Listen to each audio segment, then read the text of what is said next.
আসসালামু আলাইকুম। একটা রিসেট সম্পর্কে আজকে দেখাবো। ফায়ার অ্যালার্ম রিসেট কীভাবে করতে হয়। তো এইরকম প্যানেল থাকবে বা এর থেকে ভিন্ন প্যানেলও থাকতে পারে, কিন্তু সিস্টেম একই। আর ফায়ার অ্যালার্ম আসার পর প্রথমত অ্যাকনোলেজ বাটন চাপ দিতে হবে, তারপরে সিগন্যাল সাইলেন্স চাপ দিতে হবে। সো আমরা সিগন্যাল সাইলেন্সে চাপ দিয়ে রাখছিলাম।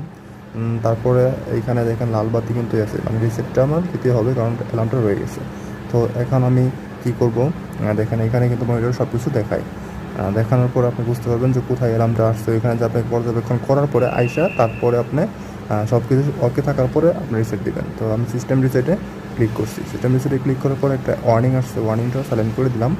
তো কিছুক্ষণ পরেই ট্রাবল শুট সিস্টেমটা চলে যাবে, নর্মাল চলে আসছে। এই দেখেন নর্মাল চলে আসছে। এখন আমি কিছু কারণবশত ব্লর করে দিচ্ছি।